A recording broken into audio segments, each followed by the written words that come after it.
2 টাকার ফাউন্ডেশনের উদ্যোগে যে সমস্ত যুবক ভাইয়েরা আজকে দ্বীনি এই কাজের জন্য দ্বীনের আওয়াজ বুলন্দ করে প্রত্যেকের কানে কানে এই আওয়াজ পৌঁছায় দেওয়ার জন্য যারা মেহনত মুজাহাদা করেছেন, করতেছেন, করবেন, আল্লাহ রব্বুল আলামিন তাদেরকে ওমরে ফারুক রাদিয়াল্লাহু তাআলা আনহুর মতো কবুল করুন। সকলে বলি আমিন। আমি বিশেষভাবে শুকরিয়া আদায় করি আপনাদের এই মসজিদ আন-নাসির জামি মসজিদের সম্মানিত ইমাম ও খতিব মাওলানা বজলুর রশিদ শামীম সাহেবের। উনি ওনার ধর্মীয় দিক নির্দেশনা কোরআন ও হাদিসের আলোকে, রসুল আকরাম সাল্লাল্লাহু আলাইহি ওয়াসাল্লামের সুন্নার আলোকে এই যে যুবক ভাইদেরকে একত্রিত করার পিছনে মেহনত মুজাহাদা করেন, এটাও আমি মনে করি ওনার অনেক হৃদয়ের বিশালতার পরিচয়। এই জমানায় মনে করেন ব্যস্ততা কার নাই, কে কার জন্য কাজ করে, সবাই যার যার ব্যক্তিগত ব্যস্ততা আছে। দ্বীনের জন্য, ইসলামের জন্য কিভাবে ইসলামের আহ্বানকে প্রত্যেকের কান পর্যন্ত পৌঁছায় দেওয়া যায়, আমল করানোর দায়িত্ব নবী রাসূলদেরও ছিল না, আমাদেরও না। আমাদের দায়িত্ব হলো যে কোনো একটা ওয়েতে, যে কোনো একটা ব্যবস্থাপনায় যেন আমাদের ভাইদের কান পর্যন্ত, আমাদের মা বোনদের কান পর্যন্ত ইসলামের বিভিন্ন দিকগুলো সামনে এসে যায়। এটাই তো আমাদের দায়িত্ব। এই জন্য আমি তাদের শুকরিয়া আদায় করি এবং এলাকাবাসী, মহল্লাবাসী যারা মুরব্বিয়ান আছেন তাদের প্রতি আমার উদাত্ত আহ্বান থাকবে, আপনারা সহযোগিতা করেন, বিরোধিতা করবেন না। সহযোগিতা করতে না পারলে চুপ থাকেন, অন্ততপক্ষে বিরোধিতা করে দ্বীনের কোনো কাজকে থামাবার চেষ্টা করবেন না। এর দ্বারা আপনার দুনিয়াকেও হারাবেন, আখেরাতও হারাবেন। এটা ইতিহাস প্রমাণ করে। এখনও যাদের বুঝে আসে না 2 টাকার ফাউন্ডেশন কি করে, এরা কি নিজেরা ভাগ বটরা খায়, নিজেরা আরও নিজেদের পকেটের পয়সা দেয়। আমি তো কয়েকটা মিটিংয়ে আমিও তো ছিলাম, আমি তো দেখছি তাদের উদ্যোগ, তাদের উদ্যোগী হওয়া, তাদের দ্বীনের জন্য কাজ করা, তাদের যে উম্মতের প্রতি তাদের ব্যথা, এগুলো তো আমি দেখলাম। আলহামদুলিল্লাহ, ভালো, এটা ভালো দিক। এই জন্য যারা আমরা এরপরে টাকা পয়সা ছাড়া দুনিয়াতে কোনো কাজই চলে না। অর্থ দিয়েও কি করতে হবে, সহযোগিতা করতে হবে। যখনই তারা, আপনারা একটা ব্যাপারে নিশ্চিন্ত থাকবেন, এটা আমি আপনাদেরকে আশ্বস্ত করে যাই, আপনাদের এই ফাউন্ডেশনের গোড়ায় একজন আলেমে দ্বীন আছেন, আপনাদের ইমাম সাহেব হুজুর মুফতি মাওলানা বজলুর রশিদ শামীম সাহেব। হ্যাঁ, একজন আলেমে দ্বীন যেহেতু আপনাদের গোড়ায় আছে, আপনাদের বিভ্রান্ত হওয়ার কোনো সুযোগ নাই, আপনাদের ভুল পথে চলার কোনো সুযোগ নাই। আলেমে দ্বীন, তার দিক নির্দেশনা যদি যথেষ্ট পরিমাণ থাকে, তাহলে যে কোনো দ্বীনি কাজ আগায় নেওয়ার পিছনে আর কোনো বাধা থাকে না। এজন্য নিঃসংকোচে, নির্দ্বিধায় নিজেদের সাধ্যটুকু দিয়ে এই 2 টাকার ফাউন্ডেশনকে সহযোগিতা করার চেষ্টা করবে ইনশাল্লাহ। কথা দিয়ে হলে কথার মাধ্যমে, পরামর্শ দিয়ে হলে পরামর্শ দেওয়ার মাধ্যমে, অর্থরও যদি প্রয়োজন হয় অর্থ দেওয়ার মাধ্যমে, এই ফাউন্ডেশনটার উদ্দেশ্যই তো হলো আল্লাহ ভুলা মানুষকে আল্লাহর দিকে আনা, দিনদার মানুষগুলোকে একসাথে করে দ্বীনের উপর উঠার চেষ্টা করা, মেহনত মুজাহাদা করা, কোরআনুল কারীম শিখার চেষ্টা করা। যতগুলো তাদের প্ল্যান প্রোগ্রাম আছে সবগুলো কাজ দ্বীনি কাজ, সবগুলো কাজ দ্বীনি কাজ। আমরা তাদেরকে সহযোগিতা করার চেষ্টা করব। আল্লাহ রব্বুল আলামিন আমাদেরকে তৌফিক দান করেন, আমিন। তো আমি বলতেছিলাম, এই মাহফিলগুলোর উদ্দেশ্য হলো লোকদেরকে, মুসল্লি ভাইদেরকে, রসুলের পথ ভোলা উম্মতকে একটু আপনার দৃষ্টি আকর্ষণ করার চেষ্টা করা। ভাই, ছিলা না তুমি, এই জায়গায় ছিলা না, তুমি ছিলা আরেক জায়গায়, এখানে আসছো মুসাফির হিসাবে, আবার কিছুদিন পরে থাকবা না, এই কথাগুলো মনে করায় দেওয়া, এটাই হলো এই সমস্ত মাহফিলগুলোর আপনার উদ্দেশ্য। একটা সময় আমি ছিলাম কোথায়, সেই রুহের জগতে। সেখানে এই যে আমি রুহ, আমার ভিতরে যে আত্মা, রুহ, এটাই হলাম আমি, আর আমার যে শরীর দেখতেছেন এটা বাহন। রুহের জগতে আল্লাহ রাব্বুল আলামিন পিঁপড়ার আকৃতি দিয়া আমাকে বের করছিলেন, সুবহানাল্লাহ বলেন না। সেখানে বাহন ছিল পিঁপড়া। আল্লাহ রাব্বুল আলামিন রুহের জগৎ থেকে পিতার মেরুদণ্ডের নুতফা মায়ের গর্ভের ভিতরে দিয়ে সেখানে আবার আরেকটা আকৃতি সৃষ্টি করলেন। কোরআনুল কারীমে বিস্তারিত আলোচনা আছে। আমার ওই আলোচনা উদ্দেশ্য না, ভূমিকা স্বরূপ কথাটা বলতেছি বুঝার জন্য। সেখানে খাওয়া নাই, আলো নাই, বাতাস নাই, তিনটা অন্ধকারের ভিতরে আল্লাহ রাব্বুল আলামিন আমাকে রাখলেন। আমি কোনটা? ওই ভিতরের রূহ যে আত্মা, এটা হইলাম আমি। বাহন চেঞ্জ হয়, জায়গা চেঞ্জ, বাহন চেঞ্জ। সেখান থেকে সুম্মা সাবিলা ইয়াসসারা, আল্লাহ রাব্বুল আলামিন নির্দিষ্ট মেয়াদ যখন শেষ হলো, সেখান থেকে আল্লাহ রাব্বুল আলামিন আলমে দুনিয়ায় আমাকে পরিপূর্ণরূপে আমাকে প্রকাশ করলেন। এই জায়গার মধ্যে আলমে দুনিয়ায় আল্লাহ রাব্বুল আলামিন আমাকে চলার জন্য এই বাহন দিলেন। কি দিলেন? বাহন দিলেন। এটার মেয়াদ কতদিন পর্যন্ত? দুনিয়া ছাড়ার আগ পর্যন্ত। দুনিয়া ছাড়ার আগ পর্যন্ত। এরপরে যখন নাকি মৃত্যু হবে, এই আমি যে ভিতরে রূহ, আমার জায়গা হবে কোথায়? আলমে বরজখ। আলমে বরজখ। জান্নাতি হলে ইল্লিয়িন, জাহান্নামী হলে সিজ্জিন। কথা বুঝছেন? বিস্তারিত কথা আছে, এতটুকু বুঝেন, জায়গা চেঞ্জ, জায়গা চেঞ্জ। এরপরে আল্লাহ রাব্বুল আলামিন যখন কিয়ামত সংগঠিত করবেন, তখন হবে আলামুল আখিরাহ। সেখানে আমার আকৃতি হবে আরেকটা। হাদিসে পাকের মধ্যে এসেছে, এক একজন জান্নাতি সে লম্বা হবে আপনার 60 হাত, 70 হাত, 100 হাত পর্যন্ত। তো ওখানে আমি যে আমি, আমার বাহনটা হবে আবার ভিন্ন। জান্নাতি হলে জান্নাতি দেহ আল্লাহ পাক দিবেন, জাহান্নামী হলে জাহান্নামী দেহ দিবেন। এইভাবে আল্লাহ রাব্বুল আলামিন আসল বাড়ি জান্নাত পর্যন্ত আমাকে পৌঁছাবেন। আমাকে কি পৌঁছাবেন? কিন্তু এখানে মজার বিষয় হলো, যতগুলো স্টেশন আমি পার হচ্ছি, সবগুলো স্টেশনের মধ্যে আলমে দুনিয়া এটা একটা গুরুত্বপূর্ণ বিষয়। কেন? এই আলমে দুনিয়ায় আপনাকে সিদ্ধান্ত নিতে হবে, আপনি কি জান্নাতে যাওয়ার ইচ্ছা রাখেন না জাহান্নামে যাওয়ার ইচ্ছা রাখেন। এখান থেকে সিদ্ধান্ত নিতে হবে।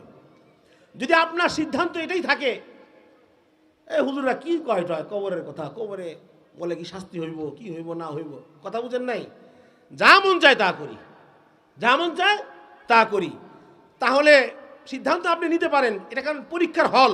পরীক্ষার হলে কোনো ছাত্র যদি সাদা খাতা নিয়ে বসে থাকে, মুমতাহিন পরীক্ষক কিছু বলে না, মনে মনে বলে মজাটা বুঝবার রেজাল্টের সময়, এখন তুমি ঘুমাও, অসুবিধা নেই। কথা বুঝছেন?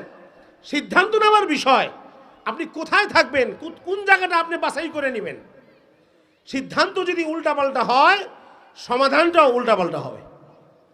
আর যদি সিদ্ধান্ত এটাই নেন, না আমাকে তো জান্নাত ছাড়া অন্য কিছু নেওয়ার কোনো সুযোগ নাই, আমার সাধ্যে কুলাবে না, আমার শক্তিতে কুলাবে না, জাহান্নামের যে আযাব গজব, যে গজব, এগুলো সহ্য করার মতো ক্ষমতা আমার নাই, তাহলে আপনাকে সেই অনুযায়ী কাজ করতে হবে।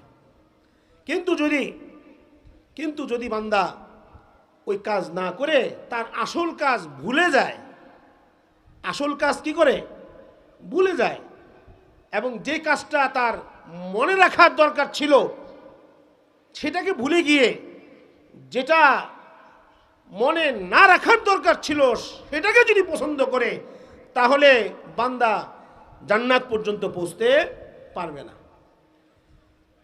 রাসূল আকরাম সাল্লাল্লাহু আলাইহি ওয়াসাল্লাম হাদিসে পাকের মধ্যে ইরশাদ করেন, অচিরেই একটা সময় আসবে যেই সময়ে মানুষ 5টা জিনিসকে মহাব্বত করবে এবং 5টা জিনিসকে ভুলে যাবে।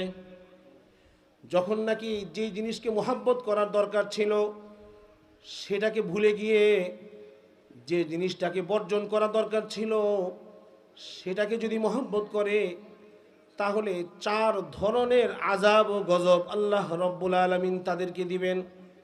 কয় ধরনের আযাব? 4 ধরনের আযাব। আন রাসূলিল্লাহি সাল্লাল্লাহু আলাইহি ওয়াসাল্লাম, সায়াতি আলা উম্মতি জামানুন ইউহিব্বুনা খামসান ওয়া ইয়ানসাউনা খামসান, ইউহিব্বুনা আদ-দুনিয়া ওয়া ইয়ানসাউনা আল-আখিরা, يحبون المال وينسون الحساب، يحبون الخلق وينسون الخالق، يحبون الذنوب وينسون التوبة، يحبون القصور وينسون القبور، ফাইন কানাল আমরু কাযালিক ইবতালাহুমুল্লাহু বিল গলা ওয়াল ওয়াবা ওয়া মাউতিল ফুজাআ ওয়া জাওরিল হুকাম আও কামা ক্বালা আলাইহিস সালাতু ওয়াস সালাম। রাসূল আকরাম সাল্লাল্লাহু আলাইহি ওয়াসাল্লাম ইরশাদ করেন, অচিরেই একটা সময় আসবে যেই সময়ে আমার উম্মতেরা 5টি জিনিসকে মোহাব্বত করবে আর 5টি জিনিসকে ভুলে যাবে।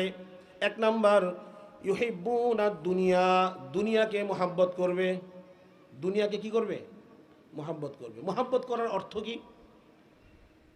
যতটুকু দুনিয়া আমার প্রয়োজন ততটুকু অর্জন করা, ততটুকু কামাই করা, হালাল উপায়ে, হালাল উপার্জনের মাধ্যমে ততটুকু দুনিয়া কামাই করা, এটা সওয়াবের কাজ, এটা ইবাদত। যার কারণে আল্লাহ তাআলা দোয়াই শিখাইছেন, রব্বানা আতিনা ফিদ দুনিয়া হাসানা ওয়া ফিল আখিরাতি হাসানা ওয়া কিনা আযাবান নার। আয় আল্লাহ, আমাদেরকে দুনিয়ার কল্যাণ দান করেন, আখিরাতের কল্যাণ দান করেন। তাহলে বোঝা গেল দুনিয়ার কল্যাণও আছে। কোনটা কল্যাণ? আমার যতটুকু প্রয়োজন হালাল উপার্জনের মাধ্যমে, হালাল উপায়ের মাধ্যমে যদি আমি দুনিয়া উপার্জন করার চেষ্টা করি, তাহলে এটা কোনো গুনাহের কাজ না। কি বলেন? এটা কোনো গুনাহের কাজ না। তো দুনিয়াকে মোহাব্বত করার অর্থ কি?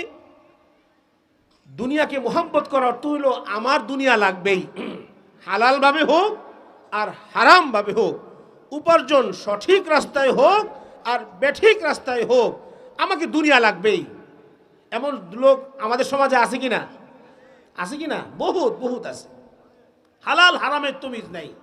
দুনিয়া দুনিয়া দুনিয়া দুনিয়া করতে গিয়া নামাজ ছাড়তেছে, দুনিয়া করতে গিয়া হজ করে না, দুনিয়া করতে গিয়া যাকাত দেয় না, দুনিয়া করতে গিয়া মালের হক আদায় করে না, দুনিয়া করতে গিয়া আত্মীয় স্বজনের হক আদায় করে না, বোনের হক মাইরা খায়, আত্মীয় স্বজনের হক মাইরা খায়, প্রতিবেশীর হক মেরে খায়, নানানভাবে মানুষের উপর জুলুম, অত্যাচার, অবিচার, চাঁদাবাজি, হ্যাঁ, দুনিয়ার এরকম ডাকাতি, লুটপাট করে মানুষের সম্পদ অর্জন করে। কেন?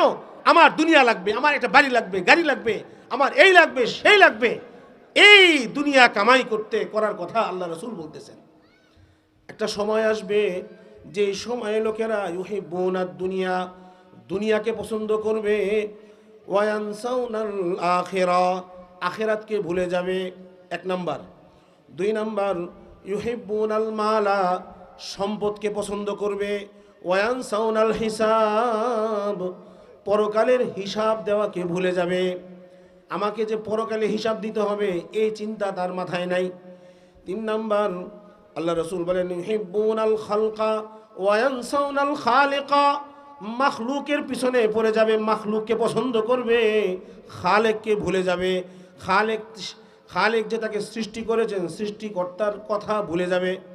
4 নাম্বার, আল্লাহ রাসূল বলেন, ইউহিব্বুনাজ যুনুবা ওয়ায়ানসাউনাত তাওবা, গুনাহকে ভালোবাসবে, গুনাহের কাজকে ভালোবাসবে, তওবাকে ভুলে যাবে। 5 নাম্বার হলো ইউহিব্বুনাল কুসুরা ওয়ায়ানসাউনাল কুবুরা, বড় বড় অট্টালিকা, বড় বড় বিল্ডিং, বড় বড় প্রাসাদ বানানোকে পছন্দ করবে এবং কবরকে ভুলে যাবে, কবরে যে যেতে হবে এটা ভুলে যাবে। আছে কি না আমাদের সমাজে এগুলো? হ্যাঁ, আছে। আমার মধ্যে আছে কি না এটা চিন্তা করেন। আরেকজন পরে আমার মধ্যে এরকম আছে কি না? দুনিয়া দুনিয়া দুনিয়া করি, আখিরাতকে ভুলে গেছি। দুনিয়া করতে গিয়ে আমি আমার নামাজ কাজা করতেছি, দুনিয়া করতে গিয়ে আমি হক হালালি তমিজ করি না, দুনিয়া করতে গিয়ে আল্লাহ পাকের বিধান অনুযায়ী আমি আমার জিন্দেগি পালন করি না। 2 নাম্বার, মালের মোহাব্বত এমনভাবে ঢুকছে, মালের মোহাব্বত এমনভাবে ঢুকছে, মাল কামাই করতে গিয়া হিসাবের কথা আমার মনে নাই, আমাকে যে হিসাবে দাঁড়াইতে হবে, আমাকেও যে হিসাব দিতে হবে এই চিন্তা আমার মধ্যে নাই। 3 নাম্বার, গুনাহের কাজ, মাখলুক আমার কাছে এত পছন্দ, মাখলুক পছন্দ, খালেক যিনি সৃষ্টিকর্তা আল্লাহ ওনাকে আমি ভুলে গেছি, মাখলুকের পিছনে আমি দৌড়াচ্ছি। 4 নাম্বার, ইউহিব্বুনাজ যুনুব ওয়ায়ানসাউনাত তাওবা, গুনাহের কাজকে আমি পছন্দ করি, তওবার কথা ভুলে গেছি, তওবার কথা ভুলে গেছি। 5 নাম্বার ইউহিব্বুনাল কুসুর, অট্টালিকা বানানোকে আমি পছন্দ করি, যার কারণে সুদের ঘুষে লোন নিয়ে নানানভাবে অর্থ উপার্জন করে আমাকে একটা বড় ভালো একটা প্রাসাদ হতে হবে, বিল্ডিং হতে হবে, ভালো পাথর মার্বেল পাথর দিয়ে টাইস করে এই করে সেই করে, আর না হলে আমার তো কোনো পজিশনই হয় না। আছে কি না এরকম বলেন না? হ্যাঁ, আমার মধ্যে আছে কি না এটা চিন্তা করেন। কিন্তু আমার কবরের চিন্তা নাই। আমি সুদের টাকা দিয়ে, ঘুষের টাকা দিয়ে, জুলুম অত্যাচার অবিচার চাঁদাবাজির টাকা দিয়ে আমি যে এত বড় প্রাসাদ করলাম, আমি যে আমার থাকার জন্য এই ঘর বানাইলাম, অথচ এই ঘরে আমি কয়দিন থাকবো এটার কোনো গ্যারান্টি আমার কাছে নাই। আমি কবরের কথা ভুলে গেছি। আর এই সমস্ত প্রাসাদ, এই সমস্ত বড় বড় অট্টালিকা আমার কাছে অনেক পছন্দ। রাসূল আকরাম সাল্লাল্লাহু আলাইহি ওয়াসাল্লাম বলেন, যখন এই রকম পরিস্থিতি হবে, 5 জিনিসকে ভালোবাসবে আর 5 জিনিসকে ভুলে যাবে, তখন আল্লাহ রাসূল বলেন, ফাইন কানাল আমরু কাযালিক, যখন নাকি বিষয়টা এমনই হবে, আল্লাহ রাব্বুল আলামিন 4 শ্রেণীর আযাব ও গজব তিনি আমাদেরকে দিবেন। কয় শ্রেণীর আযাব দিবেন? 4 শ্রেণীর আযাব। 1 নাম্বার হইল ইবতালাহুমুল্লাহু বিল গলা, আল্লাহ রাব্বুল আলামিন আমাদের দ্রব্যমূল্যের দাম বাড়ায় দিবেন। নাউজুবিল্লাহ বলেন না। দ্রব্যমূল্যের দাম এখন বাড়ছে কিনা? হ্যাঁ, কারো নিয়ন্ত্রণে আছে কিছু? আমরা অমুককে দোষারোপ করি, তমুককে দোষারোপ করি, কিন্তু আমারও দোষ আছে। আমারও কি আছে? কারণ আমার মধ্যে দুনিয়ার লোভ ঢুকছে, আমার মধ্যে মালের লোভ ঢুকছে, আমার মধ্যে গুনাহের কাজের আকর্ষণ ঢুকেছে, আমার ভিতরে এরকমভাবে প্রাসাদ অট্টালিকা বানানোর লোভ ঢুকেছে, আমার ভিতরে মাখলুকের শক্তির কথা, মাখলুকের মহব্বতের কথা ঢুকেছে, যার কারণে আমি আখিরাতকে ভুলে গেছি, আমি হিসাব কিতাবকে ভুলে গেছি, আমি তওবা ইস্তেগফার করাকে ভুলে গেছি, আমি আমার খালিক ও মালিককে ভুলে গেছি, আমি আমার কবরকে ভুলে গেছি। যার কারণে আল্লাহ রাব্বুল আলামিন 1 নাম্বার আযাব দিবেন, দ্রব্যমূল্যের দাম বাড়িয়ে দিবেন। এর থেকে যদি বাঁচতে হয়, প্রত্যেকের জায়গা থেকে চিন্তা করি, আমার মধ্যেই সমস্যা আছে কিনা, আমার মধ্যেই সমস্যা আছে কিনা। রাসূল আকরাম সাল্লাল্লাহু আলাইহি ওয়াসাল্লাম বলেন, ইবতালাহুমুল্লাহু বিল গলাই ওয়াল ওয়াবা, 2 নাম্বার শাস্তি দিবেন, বিভিন্ন মহামারী দিবেন। বিভিন্ন মহামারী, এই যে করোনা নামক একটা মহামারী গেল, সারা দুনিয়াকে থামাই দিছে। আল্লাহ রাব্বুল আলামিন কি না করতে পারেন? এগুলো আমাদের হাতের কামাই,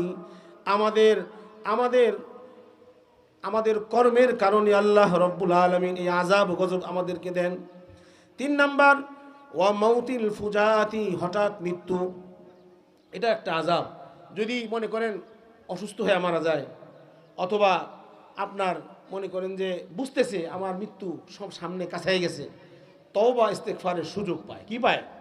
তওবা ইস্তেগফারের সুযোগ পায়। অসুস্থতার মাধ্যমে অনেকে মারা গেলে আমরা বলি কি, কোনো আকাম করছে মনে হয়, এই জন্য এখন ভুগতাছে, বলি কি না? ঠিক না, এটা বলা ঠিক না। অসুস্থতার কারণে আল্লাহ রাব্বুল আলামিন ওই ব্যক্তির গুনাহকে মাফ করে দেন, তওবার সুযোগ হয়, তওবা ইস্তেগফার করে নিজেকে পরিশুদ্ধ করে এরপরে আল্লাহ পাকের কাছে যাওয়ার সুযোগ তার থাকে। কিন্তু হঠাৎ মৃত্যু হলে এটা একটা আযাবের মতো আসে। রাসূল আকরাম সাল্লাল্লাহু আলাইহি ওয়াসাল্লাম বলেন, বান্দারা যখন এই কাজগুলো করবে, এই পরিস্থিতির সম্মুখীন হয়ে যাবে, আল্লাহ তাআলা তাদেরকে দ্রব্যমূল্য বাড়িয়ে দিবেন এবং মহামারী দিবেন, হঠাৎ মৃত্যু তাদেরকে দিবেন। 4 নাম্বার ওয়াজাউরিল হুকাম, জালেম শাসক তাদের মাথার উপরে বসায় দিবেন। জালেম শাসক তাদের মাথার উপরে বসায় দিবেন। আপনি সারা দুনিয়াকে সামনে রাখেন, সারা দুনিয়াকে সামনে রেখা আপনিই বিশ্লেষণ করেন জালেম কারা আর ইনসাফকারী কারা। এটা আমাকে বলার কোনো দরকার নাই, আমার বলার কোনো প্রয়োজনও নাই। আমরা কোন অবস্থার ভিতরে আছি, আমরা কোন অবস্থার ভিতরে আছি। এই জন্য মোহতারাম হাজিরিন, আমি হাদিসের তর্জমাটা শুনাইলাম, এরপরে আসেন এই যে আল্লাহ রাসূল বললেন ইউহিব্বুনা দুনিয়া, এরা দুনিয়াকে মহব্বত করবে, দুনিয়ার মহব্বত, দুনিয়ার ভালোবাসা এমনভাবে ঢুকবে আখিরাতকে সামনে রাখার কোনো সুযোগই নেই। আল্লাহ রাব্বুল আলামিন কালামে পাকের মধ্যে সূরা আলে ইমরান সূরা আলে ইমরানের ভিতরে আল্লাহ রাব্বুল আলামিন ইরশাদ করেন, এই দুনিয়ার খারাপি বয়ান, যে দুনিয়ার মোহব্বত, দুনিয়ার ভালোবাসা আমার ভিতরে ঢুকানো যাবে না। পানির উপরে নৌকা চলে প্রয়োজনে, যাত্রী পারাপার, ঠিক না? এখন যদি নৌকার ভিতরে পানি ঢুকে তাহলে এই নৌকা দিয়ে পার হওয়া যাবে? নৌকা সহ, নৌকার ভিতরে যারা সহ সকলেই তারা পানিতে ডুবে মারা যাবে। কি বলেন, ঠিক কিনা? ঠিক তদ্রূপ দুনিয়ার উপরে চলবো, আমার প্রয়োজন মিটাবো, কিন্তু আমার ভিতরে দুনিয়া ঢুকানো যাবে না। দুনিয়া ঢুকানো যাবে না। যাদের ভিতরে দুনিয়া ঢুকে যায় তাদের কি পরিণতি, তাদের কি অবস্থা, আল্লাহ রাব্বুল আলামিন সূরা আলে ইমরানের 15 নম্বর আয়াতের মধ্যে ইরশাদ করেন, যুগিনা লিন্নাস হুব্বুশ শাহাওয়াত মিনান নিসাই ওয়াল বানিন ওয়াল কানাতিরিল মুকান্তারাতি মিনাজ যাহাবি ওয়াল ফিদ্দাতি ওয়াল খাইলিল মুসাওওয়ামাতি ওয়াল আনআমি ওয়াল হারস যালিকা মাতাউল হায়াতিদ দুনিয়া ওয়াল্লাহু ইনদাহু হুসনুল মাআব। আল্লাহ রাব্বুল আলামিন বলেন, দুনিয়াতে যুগিনা লিন্নাস, নাস শব্দ ব্যবহার করেছেন, এখানে কোনো মুসলিম শব্দ ব্যবহার করেন নাই, মুমিন শব্দ ব্যবহার করেন নাই। নাস শব্দের ভিতরে ঈমানদারও শামিল, কাফেরও শামিল। নাস শব্দের ভিতরে কে শামিল? ঈমানদারও শামিল, কাফের, মুশরিক, ফাসিক, ফুজ্জার সকলেই শামিলের মধ্যে। এই নাস শব্দের মধ্যে নামাজি ব্যক্তিও শামিল, বেনামাজিও শামিল। নাস শব্দের ভিতরে যে জাকিরিন শাকিরিন সেও শামিল। নাস শব্দের ভিতরে যে নাকি আপনার সুন্নাহ অনুযায়ী চলে না, কোরআন হাদিস মোতাবেক চলে না, সেও শামিল। আল্লাহ রাব্বুল আলামিন বলেন, যুগিনা লিন্নাস, মানুষের জন্য সুশোভিত করে দেওয়া হয়েছে, মানুষের সামনে সাজিয়ে দেওয়া হয়েছে, মানুষের সামনে সুন্দর করে সাজিয়ে পেশ করা হয়েছে। কে পেশ করলো? শয়তানের পক্ষ থেকে, মিনাশ শায়াতিন। কে পেশ করলো? শয়তান। শয়তানের পক্ষ থেকে মানুষের সামনে সুশোভিত করে দেওয়া হয়েছে। এই আব্দুল করিম, তোমার যদি একটা সুন্দর পাঁচতলা বাড়ি না থাকে তাহলে ছেলে বিয়া করাবা কেমনে? আছে কিনা এরকম? মেয়েকে বিবাহ দিবা কেমনে? তোমার বিয়াই বাড়ি তো 7তলা বিল্ডিং, তোমার তো অন্তত পক্ষে 5তলা বিল্ডিং করা লাগে। টাকা নাই, কিভাবে করব? আরে অসুবিধা কি, একটু লোন নাও, লোন নিয়া সুদের মধ্যে টাকা নিয়া লোন নিয়া বিল্ডিং করো। এই তবে পরে আবার তওবা করে নিও, পরে আবার কি করে নিও? শয়তানের পক্ষ থেকে মানুষের শত্রু দুইটা, একটা বাহিরের শত্রু, একটা ভিতরের শত্রু। ভিতরের শত্রু হলো নফস আর বাহিরের শত্রু হলো শয়তান। নফস এবং শয়তান দোনোটার পক্ষ থেকে ওয়াসওয়াসা দেওয়া হয়, আরে লোন নিয়া একটু করে ফেলাও, অথবা একটু ঘুষের টাকা খাইলে কি হইব, একটুই তো অল্পই তো, খায়া বিল্ডিং করে পরে আবার তওবা ইস্তেগফার করে নিও। একটু চাঁদাবাজি করলে কি হইব, পরে আবার তওবা ইস্তেগফার করে নিও। এই আছে কিনা বলেন? যারা সুদখোর, ঘুষখোর, যারা চাঁদাবাজ, এরা মসজিদে এসে দান খয়রাত করে কিনা বলেন? কেন করে? এরা মনে করে আমি তো সারা জীবন সুদ খাইলাম, সারা জীবন ঘুষের টাকা খাইলাম, সারা জীবন চাঁদাবাজি, টেন্ডারবাজি, মানুষের সম্পদ আত্মসাৎ করা, জুলুম করা সারা জীবন করলাম, মসজিদে দান খয়রাত করলাম, এই উসিলে আল্লাহ আমারে মাফ করে দিব। কি বলেন, ঠিক কিনা? এই ধারণা ভুল। পায়খানা পায়খানাই, পেশাব পেশাবি, এটাকে পবিত্র করার কোন মেডিসিন আল্লাহ পাক দুনিয়াতে রাখেন নাই। এটাকে পবিত্র করার মেডিসিন হলো এর থেকে তুমি দূর হয়ে যাও, এর থেকে মুক্ত হয়ে যাও, তওবা ইস্তেগফারের মাধ্যমে গুনাহ মুক্ত জীবন তুমি যাপন করো। এটাই হলো একমাত্র রাস্তা। সুদখোর, ঘুষখোর তারা মসজিদে এসে দান করে, মাদ্রাসায় এসে দান করে, সমাজের মধ্যে দান খয়রাত করে, কত কিছু করে। জিজ্ঞাসা করে দেখেন, আপনাকে দান করেন কি লিখে? আপনি তো সুদের টাকা, ঘুষের টাকা কি কেউ জানেন? দান করি বাকিগুলো যেন হালাল হয়। এটা কি জাকাত পাইছেন? জাকাত, জাকাতের মাধ্যমে বাকিগুলো হালাল হয়। এমনি মাগনা দান খয়রাত করার দ্বারা কি হয় না? সুদখোর, ঘুষ করে টাকা কোনোদিন পবিত্র হওয়ার ব্যবস্থা নাই। আল্লাহ রাব্বুল আলামিন বলেন, যুয়িনা লিন্নাস হুব্বুশ শাহাওয়াত, শয়তানের পক্ষ থেকে মানুষের সামনে সুশোভিত করে দেওয়া হয়েছে। যুয়িনা এটা অতীতকাল মাজির সিগা, মানে সব সাজানো আছে। এখন আপনি সতর্ক হতে হবে, সতর্ক থাকতে হবে। এই জন্য আল্লাহ রাব্বুল আলামিন কোরআনুল কারীমের মধ্যে আয়াত নাজিল করে আমাদেরকে সতর্ক করে দিচ্ছেন, বান্দা ধোঁকা খাইস না, বান্দা কি খাইস না, ধোকা খাইছ না, সামনে কিন্তু তোমার আখেরাত, সামনে কিন্তু পরকাল, ঠিক রেখা চলার চেষ্টা করবা। শয়তানের ধোকায়, নফসের ধোকায় পইরা যা তা জিনিস পকেটের ভিতরে ঢুকায়ও না। আল্লাহ রাব্বুল আলামিন বলেন হুব্বুশ শাহাওয়াত, প্রবৃত্তি, মনের চাহিদা, যেগুলোকে পছন্দ করে। কি পছন্দ করে? আল্লাহ রাব্বুল আলামিন আয়াতের পরের অংশে বলেন মিনান নিসা, মহিলা। মহিলা মানুষ পছন্দ করে কিনা বলেন? বিবাহ শাদী না করে থাকলে অবৈধ ভালোবাসা করে কিনা? ভাল লাগে? কি লাগে? ভাল লাগে। বিবাহ করার পরে স্ত্রীকেও ভালোবাসে, স্বামী স্ত্রীকে ভালোবাসে, ভালোবাসে কিনা বলেন? একটা অবৈধ একটা বৈধ, একটা অবৈধ আর একটা বৈধ। অনেক সময় দেখা যায় স্ত্রী নেককার হয় নাই, সালেহা হয় নাই, যার কারণে স্বামীকে গুনাহের কাজে বাধ্য করে কিনা বলেন? গুনাহের কাজে বাধ্য করে। এখন যদি আমি চিন্তা করি, আমার রব আল্লাহ তাআলা সব দেখতেছেন, রবকে নারাজ করা যাবে না, তাহলে ওই সময়, যে সময় আমার ঘরের লোক আমাকে গুনাহের কাজে বাধ্য করে, ওই সময় তার কথা শোনা যাবে না। যদি আমি তার কথা শুনি, তাহলে আমি আল্লাহকে নারাজ করলাম, আর আল্লাহর মাখলুকের পিছনে পড়ে আমি মাখলুককে খুশি করলাম। কি করলাম? মাখলুককে খুশি করলাম, আল্লাহকে নারাজ করলাম। এজন্য আল্লাহ রাব্বুল আলামিন এক নম্বরে আনলেন মহিলা। বিবাহিত যদি হয় স্ত্রী, আর বিবাহিত না হলে মহিলাকে সবাই পছন্দ করে, মেয়েদেরকে পছন্দ করে, যে নাকি ছেলে। স্বাভাবিক, এটা তার ফিতরাতের ভিতরে আছে। হ্যাঁ, শরীয়ত বলছে নিয়ন্ত্রণ করো, পর্দার বিধান মানো। যার তার সাথে কথা বলতে মন চাইলেই কথা বলা যাবে না, যার তার সাথে সম্পর্ক করতে মনে চাইলেই সম্পর্ক করা যাবে না। পর্দার বিধানের জন্য ফরজ। নামাজ যেরকম ফরজ, পর্দার বিধানও এরকম ফরজ। হ্যাঁ, মামাতো বোন, খালাতো বোন, শালি সহ রসায় রসায় আমরা কথা বলি। হ্যাঁ, জায়েজ নাই, হারাম, পরিষ্কার। নামাজ যেরকম ফরজ, পর্দার বিধান ফরজ। এখানে আমার মনে চাইছে, মনে তো চাবি, হুব্বুশ শাহাওয়াত, শয়তানের পক্ষ থেকে এই চাওয়াটাকে সাজিয়ে দেওয়া হয়েছে। এই মিয়া, তুমি খালাতো বোনের সাথে কথা কও না, শালিরে দেখো না, তার সামনে যাও না, রাস্তাঘাটে যদি অ্যাক্সিডেন্ট করে তখন উদ্ধার করবা কেমনে? কত হাবিজাবি কথা বলে যারা পর্দার বিধান মানে না, যারা নিজের মন চাহি জিন্দেগি যাপন করে, তাদের কাছে যুক্তির অভাব নাই। যুক্তির কি নাই? এগুলো শয়তানের পক্ষ থেকে তাদেরকে শিখায় দেওয়া হয়। আল্লাহু আকবার। এরপরে আসেন, আল্লাহ বলেন মিনান নিসাই ওয়াল বানিন, সন্তানের প্রতি ভালোবাসা, এটাও আল্লাহ প্রদত্ত, কিন্তু সন্তানকে আল্লাহ পাকের হুকুম অনুযায়ী পরিচালিত করা, আল্লাহ পাকের বিধান। সন্তানকে আল্লাহ পাকের হুকুম অনুযায়ী কি করা? পরিচালিত করা। আমি যদি আমার মন মতো পরিচালনা করি, তাহলে শয়তানের সুশোভিত আমার সামনে এসে যায়, শয়তানের সাজানো জিনিস আমার সামনে এসে যায়।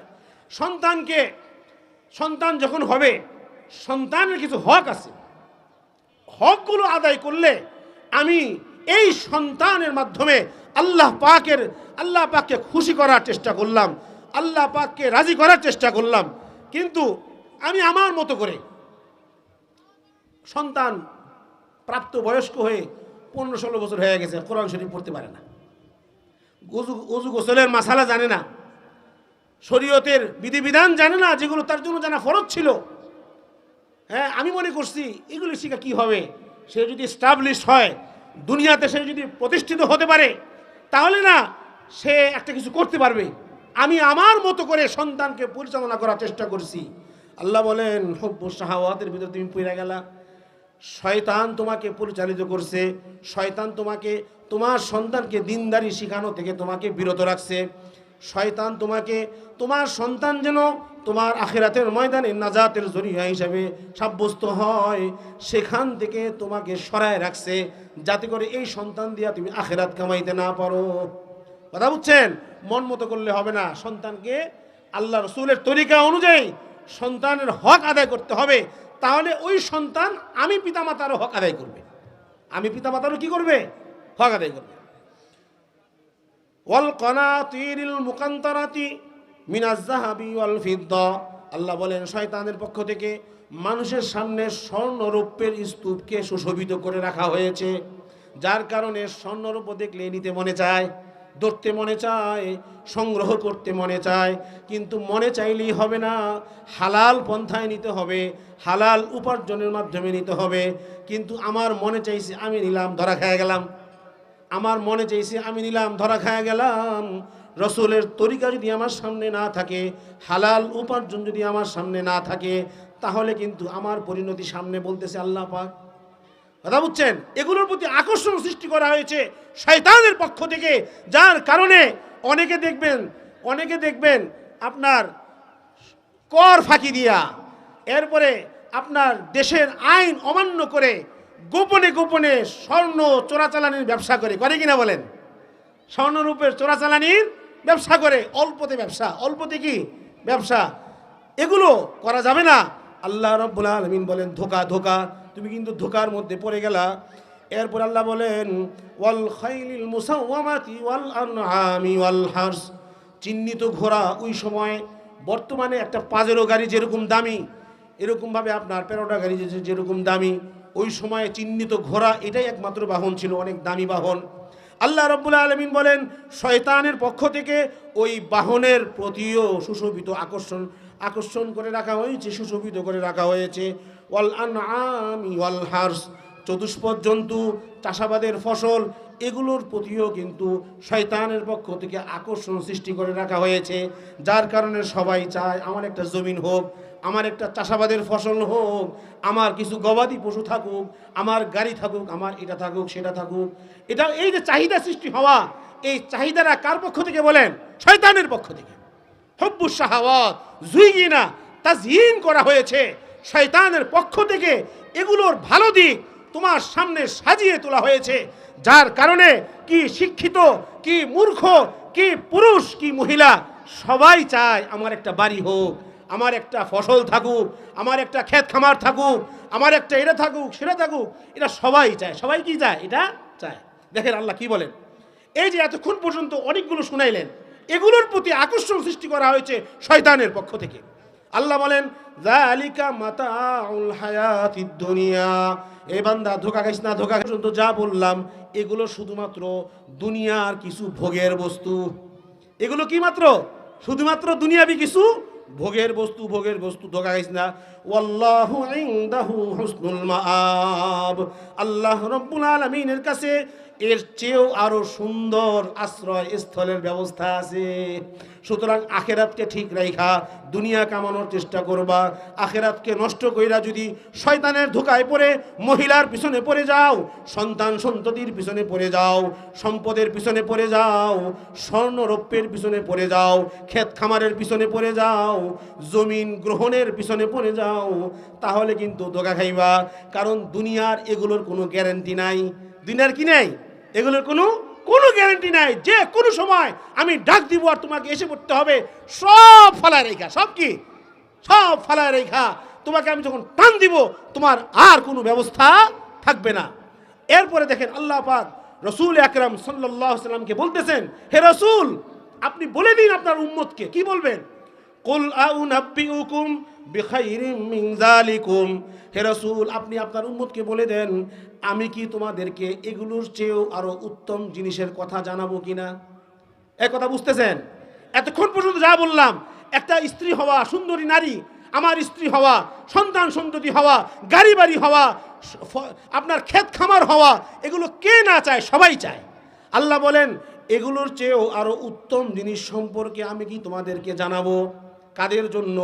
লিল্লাযিনা তাকাও, যারা তাকওয়া অবলম্বন করবে, যারা আল্লাহকে ভয় করবে, আল্লাহকে ভয় করে অন্যায়ভাবে কোনো মহিলাকে দেখবে না, আল্লাহকে ভয় করে অন্যায়ভাবে কোনো মহিলাকে ধরবে না, আল্লাহকে ভয় করে কোনো মহিলাকে ছুবে না, আল্লাহকে ভয় করে সন্তানকে সঠিক রাস্তায় পরিচালিত করবে, আল্লাহকে ভয় করে সম্পদ অর্জন করবে, হালাল হারামের মধ্যে তমিজ করে চলবে, হারামটাকে উপেক্ষা করবে, হালালভাবে চলার চেষ্টা করবে, এরাই হলো মুত্তাকিন।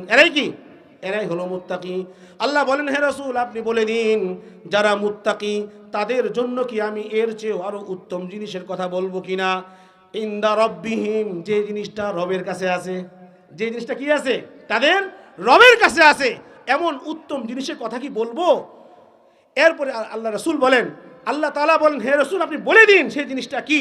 সেই জিনিসটা হলো জান্নাতুন তাজরি মিন তাহতিহাল আনহারু খালিদিনা ফিহা।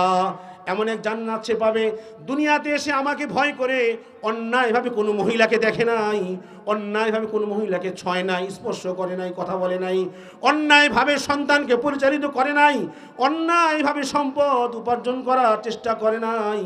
এই যে সে কষ্ট মুজাহাদা করেছে, এর বিনিময় আমি তাকে আখিরাতে জান্নাত দিব। কেমন জান্নাত? মিন তাহতিহাল আনহারু খালিদিনা ফিহা, যে জান্নাতে সে চিরদিন থাকবে, যার পাদদেশে নহর প্রবাহিত হবে। এরপর আল্লাহ পাক স্পেশাল একটা নিয়ামতের কথা বলতেছেন, এই যে দুনিয়াতে তুমি অবৈধভাবে কোনো মহিলার সাথে তুমি সম্পর্ক করো নাই, অবৈধভাবে কোনো মহিলাকে তুমি ধরো নাই, অবৈধভাবে কোনো মহিলাকে স্পর্শ করো নাই, পর্দার খেলাফ করে, হ্যাঁ, যাদের সাথে পর্দা করা ফরজ তাদের সাথে কথা বলো নাই, এই জন্য তোমাকে জান্নাতে ও আজওয়াজুম মুতাহহারা, সতীসাধ্যী পুত পবিত্র কিছু স্ত্রী তোমাকে দেওয়া হবে। সুবহানাল্লাহ বলেন না।